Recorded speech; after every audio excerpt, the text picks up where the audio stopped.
Hello everyone, welcome back to my YouTube channel, Batas at Attorney Claire Castro. Today is April 3, 2026 at Good Friday. So, meron naman po tayo nakita na lesson mula kay, again, pahiram po ng video, Herbie After Hours. Okay, maganda po ito dahil ito'y patungkol sa mga tao na gumagawa ng mali sa'yo. At paminsan-minsan ay nagsasorry. Pero paano ba natin iti-take, no? At paano tayong sasagot doon sa mga nakasakit sa atin o nanira sa atin. Tapos magsasorry. 'Di ba? So pakinggan natin muna yung lesson mula sa kanya.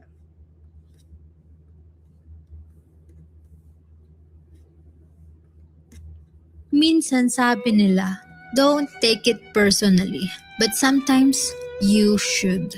They knew it would hurt you. They understood the impact. Pero pinili pa rin nilang gawin. That wasn't a mistake.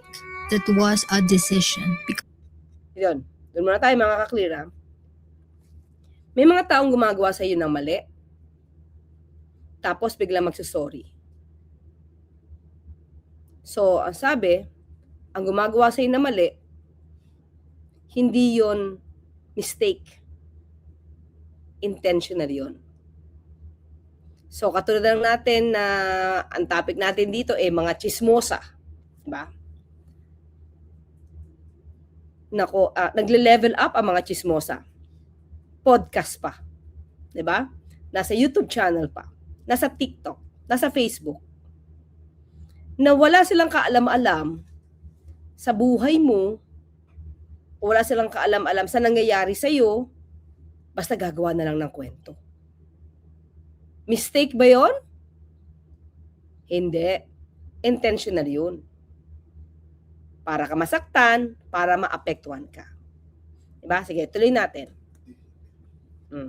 Because intention speaks louder than apologies. Intentions speak louder than apologies. So, minsan, in-intention nila, pag nahuli mo, masasabi, ay, sorry. Eh, buti nga yung iba, mga ka-clear, nagsasorry. Pero ngayon, sa politika ito, intention talaga. Ang pagchichismis, ang paggawa ng mali-maling kwento, or gumagawa ng maling kwento, hindi nagsasorry. Kahit nabuking mo na mali ang sinasabi nila. Anyone can say, I'm sorry, but not everyone is truly sorry for the damage. Yes. Sabi, ay, sorry. Sabi ko nga, buti yung iba magsasorry. Pero, yung ibang nagsasorry, wala sa puso. Natatandaan nyo ba na minsan nagsalita ng kung meron daw siyang nasaktan, sorry. Natatandaan nyo kung sino? Hindi ba si Congressman Suntay? Naka-hurt? Nakadanyos? Pero, ang sabi ng iba, hindi tunay ang kanyang binitawang sorry. Hindi ba? They cost. Real remorse shows up in changed behavior. Yes. Kung totoo na mayroong pagsusori, tinatanggap nila ang kanilang kamalian, may pagbabago sa ugali. Hindi na ulit gagawin yung mga bagay na nakasakit dun sa taong binigyan nila o sinabihan nila ng sorry. Hindi ba? Not just carefully chosen words. So don't ignore what their actions already told you. Because when someone knowingly crosses a line, their intention tells you everything you need to know. Di ba? May mga bagay-bagay na, okay, don't take it personally, ganon. Pero, mga clear, may mga bagay at may mga tao nagsasalita, gumagawa intentionally to hurt you. Diba? So, yung mga tao sa paligid mo, baka isipin mo, okay sila, kaibigan sila, office mates ko sila. But in fact, sila pala yung nakaka-hurt sa'yo at pag nahuli mo lang, saka sila magsasorry. So, pakiramdaman mo kung ano yung sorry nila, kung ito'y galing sa puso o bibig lang, salita lang. Kasi kung paulit-ulit nilang ginagawa yung pananakit sa'yo, intentional na yon. Hindi lang ito pang politika, ha? Kahit sa isang relasyon. Kung patuloy kang sinasaktan ng boyfriend mo, girlfriend mo, paulit-ulit at hindi nagbabago, abay mag-isip-isip ka na. Di ba? Pero, okay, example natin dito sa politika, mga ka-clear, ang unang-unang nakakasakit sa gobyerno at sa tao, sa mga public servants, yung mga maling kwento. Yung maling kwento na ang intensyon ay ikutin ang ulo ng ating mga kababayan para maniwala doon sa mga naratibo na binibigay nila. Naratibong walang basihan. Naratibong gawa-gawa lang. Sige, example natin mga clear. Ito ha, pakinggan nyo to, baka nakalimutan nyo na po ito. Galing ito mismo sa bibig ni VP Sara. Pakinggan nyo po. Ng malaking krimen sa Estados Unidos na merong namatay dahil sa drug overdose. Ginamit niya yung word na drug overdose, ha, mga clear. Ginamit niya yung drug overdose. At kung makikita ninyo doon sa police report, Police report, ha? Drug overdose, police report. nandoon ang pangalan ni First Lady Nandoon ang pangalan ni First Lady. Lisa Marcos na isa sa mga tao doon sa loob ng kwarto kung saan yung tao ay nag-overdose sa suspected overdose sa hotel room at ang daming nakikitang white powder substance na sinabi doon sa police report ay Sabi daw sa police report, at imagine nyo mga clear, ang nag-i-interview sa kanya, GMA, News 5, SMNI. Diba? Mga mainstream to. Hindi to chismisan lang. Pero, ang sinasabi niya ay para makatotohanan, di ba? suspected din ay bigla nilang kinuha si Pangulong Duterte. Ilang kwento ang mali dito. Di ba? Sige, mga clear, doon tayo sa police report. Nandun daw yung pangalan ni First Lady, nagkalat daw yung white powdery substance, binanggit niya yung police report. Okay, sige, tingnan natin mga clear. Ito yan eh. Ito yung sasabi niyang police report. Na nilabas ni Bobby Tiglao. Di ba? Yan. Ito yung sasabi niya mga clear. Yan ha. Kita ba? Yan, sige. Yan. Sinabi niya dito, drug overdose. Ayan ha. Ayan, cursor ko. Drug overdose. Tapos nandiyan yung mga pangalan ni Lisa Araneta. Okay? So ito nilabas ni Bobby Tiglao. Ito mismo. Ayan. Sa kanyang sa kanyang article, Facebook, sa kanyang Facebook pinost niya. Okay? Ito yung sinabi niya, mga. Ito. Pakita ko ha. Nagamon pa siya eh. Bobby Tiglao. Lakas ng loob. Ayan Sabi niya, I received a Viber, this photo of Beverly Hills police records, supervisor reporting on Mr. Tantoco's death and the persons who were with him when police arrived. Elisa Araneta Marcos was one. I also checked if there was such a record supervisor. There is. The palace spokesperson who denied this should explain. Tingnan nyo to. Ito, mga ka-clear, ito na naka-block na yan, ito yung pinakita ko sa inyo. Yan. Ito yon. Ito. Itong may pink line. Yan. Ito yon. Ito yung naka-post. So ngayon, sa Facebook niya, anong ginawa, mga ka-clear? Ito yan Okay? Kita natin.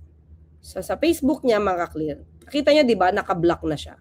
Hindi na siya lumalabas. Bakit? Ayun false information reviewed by third-party checkers. Buti may third-party fact checkers tayo. CY. Kita nyo ba? CY. Journalist to CY. Third-party checkers say information in this post is false. Sino nag-verify? Verifies. Photo of police report linking Lisa Marcos on Tantoco that altered. See? Sila yung nakakapanakit, naninira using fake, no? And false information, altered police blotter, para lang masira ang isang tao. Hindi to mistake. Intentional ito. Diba? Intentional ito. So ngayon, mga clear, panoorin natin anong sabi ng Chinek. Pina-check natin, sabi na, hinamon ko yung mga taga-mainstream. You can verify this if you want. So anong ginawa ng ABS-CBN, mga clear? Ito, ABS to. Kung ikukumpara ang dokumentong ito sa nag-viral na screenshot ng police report, mapapansin agad ang malaking pagkakaiba ng dalawang bersyon. Sa nag-viral na screenshot, idinagdag ang bahagi kung saan nakasaad na posibleng drug overdose ang sanhi ng pagkamatay. Nagkalat ang umano'y cocaine sa mga lamesa at sahig. At sinabing kinwestiyon ng mga pulis ang tatlong kasamahan nito, kabilang umano si First Lady Liza Araneta Marcos. Nauna na sinabi ng palasyo na dinagdag lamang ang mga pangungusap na ito para pagmukaing may kinalaman ng unang ginang sa insidente. Malakas ang loob po natin na sabihin yan dahil alam po natin ang katotohanan. With your copy, napakita po natin, napatotohanan po natin na yung police report na kanilang pinost sa kanilang Facebook account ay totoong peke. Digitally altered. Nilagay lamang po ang pangalan ni First Lady Liza Marcos para po maisama sa issue na ito. Para sa Malacanang, malinaw ang motibo ng mga nagpakalat ng altered police blotter. So, una pa lamang po, peking video, peking police report, ano pa po ba ang aasahan natin sa kanila? Puro sila tanim, ebidensya, puro pang iintriga. Tunay na obstructionist, tunay na fake news peddler. Hindi po ba sila naaawa sa mga Pilipino na niloloko nila sa kanilang mga naratibo? Ayon kay Castro, posibleng panagutin ang mga nagpakalat ng maling report. Di po natin pa nakukuha kung ano ang nasa loobin ni Unang Ginang, kung siya ba ay magsasampa ng kaso. Pero ang mga law enforcement agencies natin, tulad ng PNP, NBI, maaari po sila mag-initiate ng investigation. At kapag napakita po talaga na may nameke at may mali siya sa paggawa po nito, sila po ay maaaring makasuhan. Diba? Yung police report na ginamit, no? Yung kwento na ginamit tungkol sa drug overdose, nandun yung pangalan ni First Lady, galing yon sa altered na police blotter. At yon ang kinuwento ni VP Sara. Imagine niyo, isang vice-presidente nagkakalat na maling kwento. Is it a mistake o intentional? Nagsorry ba sila? Hindi. Pinanindigan pa nila yan. Kahit booking na, Net25, ABS-CBN, sila ang nagtanong kung totoo ba na altered yung police report na pinalabas ni Bobby Tiglao na siya naman ding kwento nitong si VP Sara tungkol sa police report na nakita niya, na nabasa niya.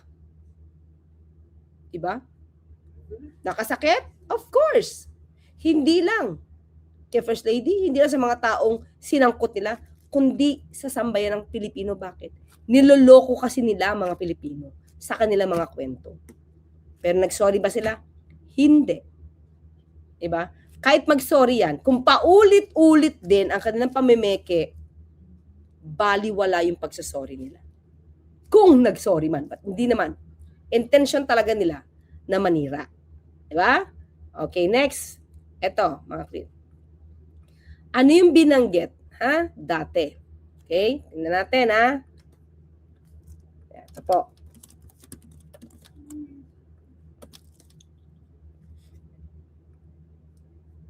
Ito. Pakinggan natin to.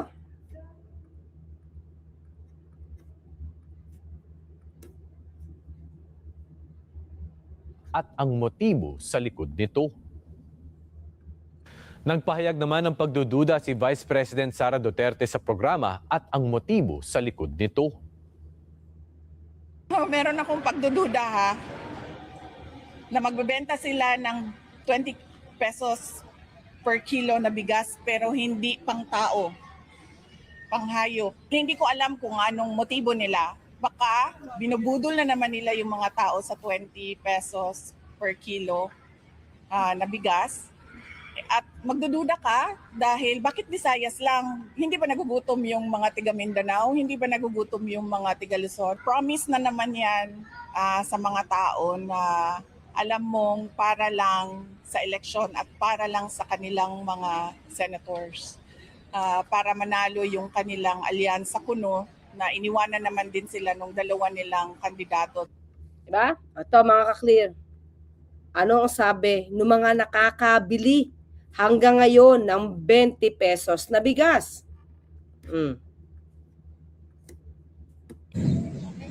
Ang masasabi ko po sa proyekto ni Pangulong Bongbong Marcos, maganda po. Para po sa akin, lalo na po isang orphis, tapos kay nanay, senior citizen, yuda. Sana po tuloy-tuloy po yung proyekto niyang ganito na makatulong po sa mga mamamayang mahirap. Yan mga kliro, Feb 18, 2026. Ibig sabihin hanggang ngayon, hindi lang pang politika. Hindi lang pang eleksyon. Diba? Kung paano gumawa ng fake news ang isang vice-presidente. Nakakasakit ba? Yes. Mistake ba? Hindi. Intentional. Hindi ba? Intentional. Binawi ba niya? Hindi. Mga clear, ito may papakita ko sa inyo. Wait lang. Okay, for a while. Kasi ito ay tingnan po, titingnan ko to.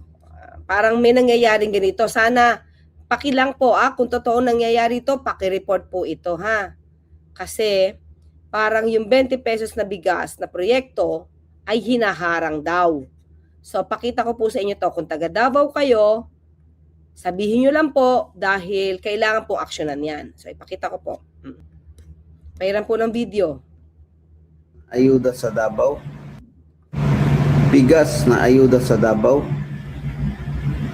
Pinahold sa mga barangay officials at ibenta ng mas murang halaga. Panoorin natin. Mayong adlaw sa tanan, no? Alam mo, ang aga-aga kong na high blood, no? Alam mo naman sa totoo lang, no? Kapag ang masa ang kinanti, no? Whatever the political color is, pero kami ni PBBM, pero alam ko, no, na sa panahon ngayon na ganitong grabe ang crisis sa ating bayan, no? Ang ibinibigay ng national government, sana ibigay nyo sa tao, okay? Kasi alam nyo ngayon daw, no, ito information na to is coming from one of the barangay na staff dito sa Davao City, okay? Na ito daw ang mga barangay kapitan ay miniting daw ng mga Duterte, no, na ito daw nirelease na, no, ng DA ng mga bigas ay ipapahold, no? Kaya ang ginawa ngayon ng mga barangay kapitan ay ibebenta lang nila sa kanilang staff lang. Kasi ang isang sakong bigas ay mahuhulog lang sa 12214. So ito ang ito ay makukonsider na korupsyon at ako ay nananawagan sa DILG kay Secretary Remulla. Okay? Biruin nyo, alam nyo sa totoo lang, ang totoong leader handang magpakumbaba para sa constituents nila. Okay?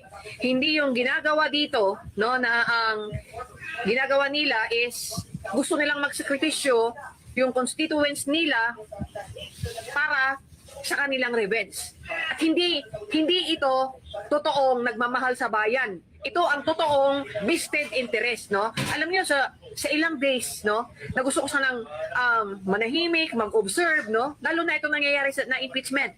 Pero, no, katulad nung araw ng Davao, no? Naging parang eleksyon.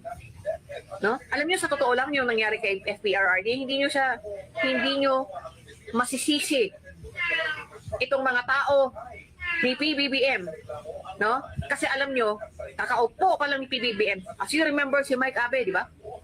Inutusan na magsalita against sa gobyerno pero hindi siya pumayag. Dahil biyoy mo naman, kakaupo nga lang ni PBBM, iyan na agad. Di ba? Lalo na itong KOJC, di ba? Si Pastor Kibuloy, inutusan si Mike Abe. Kaya nga si Mike Abe, nasa admin na eh. Dahil ayaw sumunod. No? Katulad ngayon, yung ginagawa nyo sa akin. No? Puta, halatang kagaguhan. Pero tinutuloy nyo pa rin. Punyeta kayo. Tapos ngayon ito, alam nyo, kailangan namin yung 20 pesos na bigas. Dahil ang mahal ng bigas ngayon, bakit nyo dinadamay ang mga tao dito sa Davao para sa revenge ninyo? Ibigay nyo yan. Alam nyo, pwedeng ipahuli to sa pulis eh.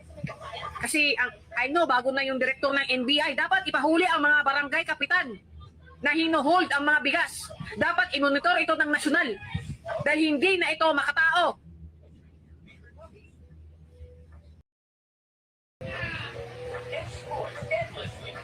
Para lang ipaano nyo dito na walang ginagawa si PBBM, pati itong mga dapat benepisyo ng tao, ipapahold nyo. Kaya itong ibibigay na fuel subsidy next week, no? Dapat i-monitor ito ng nasyonal. Dahil ang bibigyan lang ng mga to, ito lang mga tao nilang ang layo nyo kay Isko Moreno. Sa totoo lang, wala kayo sa kalumintingan. Ang isang leader handang magsakripisyo para sa constituents. Pero kayo gusto nyo, constituents nyo ang magsakripisyo para sa revenge ninyo. Yan ba yung leadership? Yan ba yung mabuting leadership? Hindi ganon. No? Sumusobra na kayo eh. Sa totoo lang. No? Ito, pinarating ko na sa Presidential Action Center. I-release nyo yan. Hindi lang sa mga tao nyo dyan sa barangay, kundi sa constituents ninyo. Pati yung mga yan, gagamitin nyo sa revenge nyo para masira si PBBM.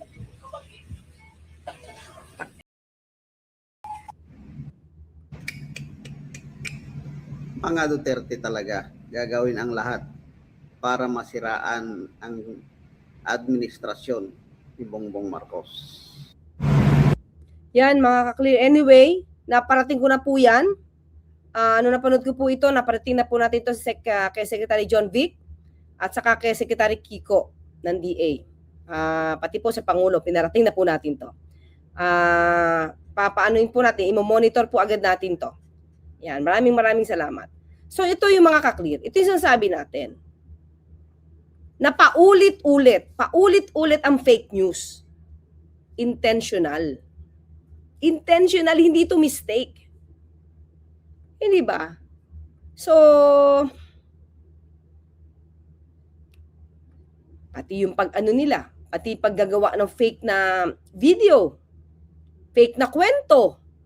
Ako, pati ako, dinadamay na. Bakit? Wala na sila ma-issue. Diba? Kailangan a desperate move. Diba? Problema, mali ang kwento nila. So, di sila makakalusot. Well, anyway, mga ka-clear, kung ito nangyayari sa inyong opisina, hindi naman to makakaligtas. Dapat maging matapang lang kayo at maaari kayo magsampa at ipapakita ko sa inyo ano ba yung maaaring ikaso. Siyempre, pagka cyber libel, may ginamit na computer system, diba? Kumbaga, through social media, Facebook, TikTok, cyber libel, yan, mga ka-clear. Pero syempre, kung harap-harapan sa opisina kayo, iniintriga kayo, chinichismis kayo, syempre dapat meron lang kayong witness para malaman na sa kanila galing ang chismis. So, pwede silang kasuhan ng intriguing against honor. Yan. Refers to any intrigue which has for its principal purpose to blemish the honor and reputation of a person. So, ngayon, ang penalty niya, mga ka-clear, arresto minor, okay, or a fine not exceeding 20,000 pesos. Diba? So, hindi naman sila makakatakas. Pag sinabi natin arresto minor, ang duration yan is 1 day to 30 days. So, tingin ko, kapag sa opisina nyo to nangyari, o sa kapitbahay nyo, di ba, punta na kayo agad sa barangay. Diba, magsampa na kayo ng reklamo dun. O kaya dyan sa inyong grievance committee, HR nyo, legal division nyo. Hindi pwedeng palagpasin. Kung ganyan ang mga sitwasyon. Okay? So pinakita lang natin para malaman niyo po kung ano ang inyong legal remedy. Pero sabi nga natin, kung nag-sorry sa inyo ang chismosa, tingnan natin. Sabi nga ni Herbie After Hours, Miss Herbie, tingnan niyo yung itsura. Tingnan niyo kung paano. Kasi ang totoong pagsasorry ay nagbabago ng ugali. Hindi na inuulit. Pero kung paulit-ulit, tignan nyo na ano yung intention. Sabi nga, intention speaks louder than apologies. Okay, mga ka-clear? O yan, siguro isang aral natin today for Good Friday. So hanggang sa muli, magkita at magkarinigan tayo. Ako po si Atty. Claire Cas, nagpapaalalang, huwag tulugan ang inyong karapatan. Bye-bye!